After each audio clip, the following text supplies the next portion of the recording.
नौकरी में बहुत इनकाउंटर किए जिसमें मुझे बहुत सम्मानों से सम्मानित भी किया गया तथा राष्ट्रपति वीरता पदक भी मिला।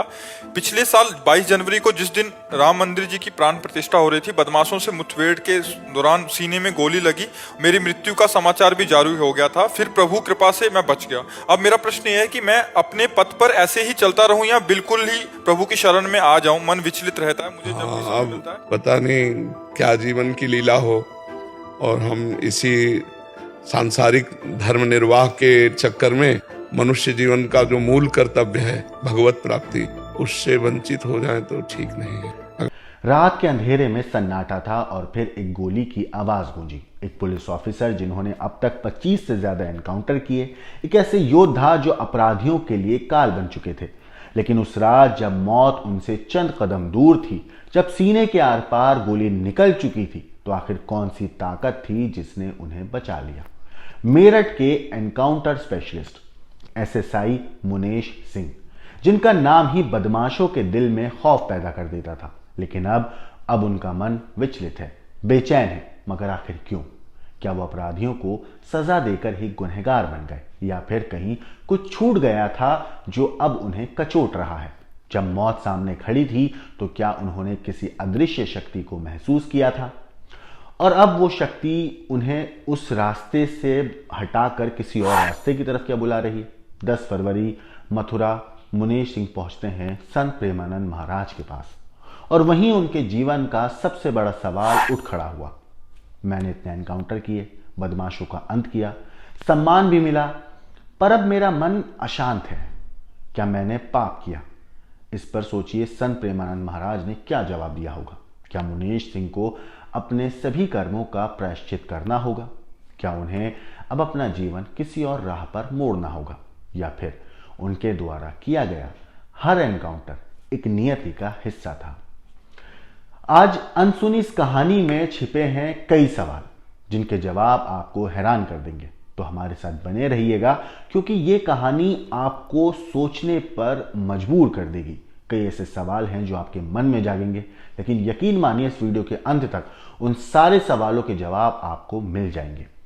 नमस्कार दोस्तों, मेरा नाम है मोहम्मद आसिम और आप देख रहे हैं क्राइम तक। मेरठ पुलिस के encounter specialist SSI Munesh Singh का जीवन देश सेवा, गोलियों की गूंज और अपराधियों के खात्मे के इर्द गिर्द ही घूमता रहा। 32 साल की नौकरी में इन्होंने 25 से ज्यादा एनकाउंटर किए, बहादुरी के लिए राष्ट्रपति वीरता पदक भी हासिल किया। लेकिन एक घटना ने उनके अंदर कुछ बदल दिया। महाराज जी, मैं पुलिस में रहकर कितनों के प्राण लिए मैंने, लेकिन अब मन अशांत रहता है। क्या मैं अपने पद पर यूं ही बना रहूं या प्रभु की शरण में चला जाऊं? ये प्रश्न उन्होंने संत प्रेमानंद महाराज से तब पूछा जब वो अपने परिवार के साथ 10 फरवरी को मथुरा पहुंचे। 23 जनवरी 2024 की रात असल में मेरठ में गश्त के दौरान कुछ अपराधी एक कार चुराकर भाग रहे थे। उनका पीछा करने पर मुठभेड़ शुरू हो गई और एक गोली मुनेश के सीने के आर पार हो गई। उनकी मौत की खबर तक फैल गई थी, लेकिन शायद नियति ने उनके लिए कुछ और ही सोच रखा था। गाजियाबाद के मैक्स अस्पताल में 11 दिन तक जिंदगी और मौत से जूझने के बाद वो बच गए। मुनेश सिंह ने कई कुख्यात अपराधियों का एनकाउंटर किया था, जिनमें कहते हैं कि राकेश दुजाना जैसे बड़े नाम भी शामिल हैं। लेकिन इस बार मौत को करीब से देखने के बाद उनकी आत्मा में एक अलग तरह की हलचल मच गई थी। जब उन्होंने प्रेमानंद महाराज जी से अपनी दुविधा साझा की, उनको बताया, तो महाराज ने उनसे कहा कि जीवन का सबसे बड़ा लक्ष्य भगवान की प्राप्ति है। संसारिक जिम्मेदारियां जरूरी हैं, लेकिन यदि वो आपको आत्मिक शांति से दूर कर दें तो संतुलन बनाना आवश्यक हो जाता है।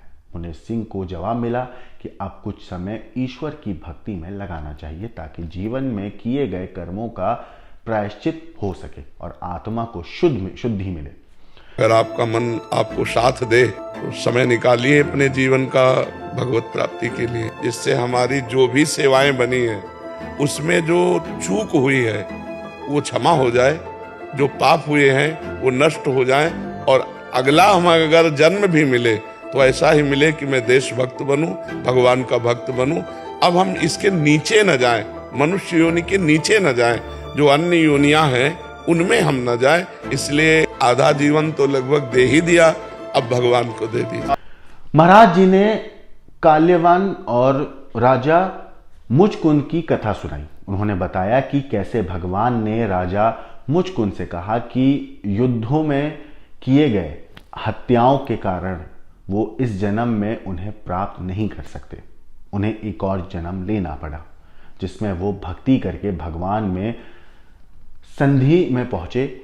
इस कथा का अर्थ स्पष्ट था कि अगर जीवन में हिंसा और संघर्ष रहा है तो अगले चरण में शांति और भक्ति का दामन थामना चाहिए। मुनीष सिंह के लिए यह सत्संग एक नई रोशनी की तरह था। उन्होंने कहा, जब मैं अस्पताल में था तो मुझे महसूस हुआ कि कोई अदृश्य शक्ति मेरी रक्षा कर रही है।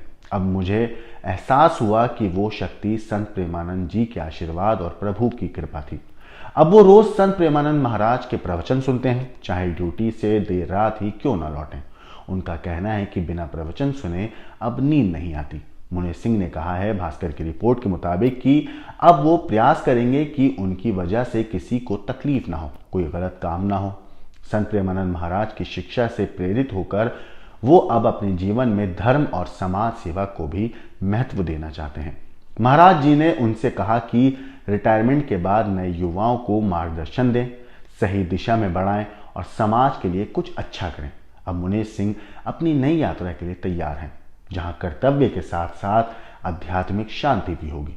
अब आपको बताते हैं इस एनकाउंटर की कहानी, जिसका जिक्र मुनीष सिंह ने किया था और जिस वजह से ये पूरी चीज उनके मन में आई। असल में करीब 1 साल पहले मेरठ में बदमाशों ने चौकी प्रभारी मुनीष सिंह के सीने में गोली मार दी थी। गोली लगने के बाद वो गिर पड़े थे, काफी खून बहा। पुलिसकर्मी आनन फानन में चौकी प्रभारी को अस्पताल लेकर गए। उनकी हालत उस वक्त नाजुक बताई गई। उनका गाजियाबाद के कौशाम्बी स्थित मैक्स हॉस्पिटल में आईसीयू में इलाज चला। असल में दरोगा जी के सीने में गोली आर पार हुई। उसके बाद उनका ऑपरेशन किया गया। वारदात उस वक्त हुई जब जो दरोगा जी थे वो पुलिस टीम के साथ चोरी की गाड़ी का पीछा कर रहे थे। वो गश्त के दौरान उन्हें खबर मिली तो उन्होंने उन अपराधियों का पीछा किया। पुलिस ने बदमाशों को घेरा तो पहले पुलिस गाड़ी में टक्कर मारी गई, फिर फायरिंग शुरू कर दी गई। पूरी वारदात हाईवे चौकी इलाके के डिफेंस कॉलोनी की है। वैशाली के मैक्स सुपर स्पेशलिटी हॉस्पिटल के एक अधिकारी ने इस पूरे मामले पर कहा था कि 49 साल के मुनीष सिंह को छाती के दाहिनी ओर गोली लगी थी। यहाँ लाने से पहले उनका मेरठ के एक अस्पताल में इलाज किया गया था। इतना ही नहीं, उनकी सर्जरी की गई थी मगर उनकी हालत गंभीर बनी हुई थी। वारदात कंकरखेड़ा क्षेत्र के एसआर मंडप के बाहर की है। यहाँ बुलंदशहर के खुर्जा निवासी सोनू सैनी दरवाजा लॉक करके कार के अंदर सो रहे थे। रात तकरीबन 1:30 बजे 3 बदमाश आए। बदमाशों ने कार की विंडो खुलवाई। इसके बाद गन पॉइंट पर कार का दरवाजा खुलवाया और फिर वो उस गाड़ी को और मोबाइल और कुछ नकदी लूट कर वहां से फरार हो गए। फिर कार लेकर भाग गए। इसके बाद सोनू ने शोर मचाया। शोर सुनकर मंडप स्टाफ के लोग बाहर आए। इतना ही नहीं, उन्होंने हाईवे पुलिस चौकी को इस पूरी वारदात के बारे में सूचना दी थी। उस वक्त दरोगा मुनीष सिंह अपनी टीम के साथ गश्त कर रहे थे। मुनीष सिंह मौके पर पहुंचे तो उन्हें पता चला कि जो सोनू था पीड़ित, उसने बताया कि उसकी कार में जीपीएस लगा हुआ है। इसके बाद मुनीष सिंह ने जीपीएस से कार को ट्रैक किया। इसके बाद पुलिस टीम के साथ कार का पीछा किया गया। पीछा करने के बाद बदमाशों का करीब 10 किलोमीटर तक पीछा हुआ और फिर पुलिस टीम ने डिफेंस कॉलोनी के नाले पर बदमाशों की घेराबंदी की। बदमाशों ने पहले सेंट्रो कार से पुलिस जीप में टक्कर मारी। इसके बाद कार से उतरकर पुलिस टीम के ऊपर अंधाधुंध वो लोग फायरिंग करने लगे और उसी फायरिंग में मुनीष सिंह के सीने में गोली लगी। पुलिस ने जवाबी फायरिंग शुरू की। इसके बाद बदमाश जो थे वो कार छोड़कर भाग गए थे। पुलिसकर्मी चौकी प्रभारी को अस्पताल लेकर गए। वहां पर डॉक्टरों ने दरोगा का प्राइमरी ट्रीटमेंट किया। थोड़े से खून रोकने की कोशिश की क्योंकि खून बहुत ज़्यादा बह रहा था।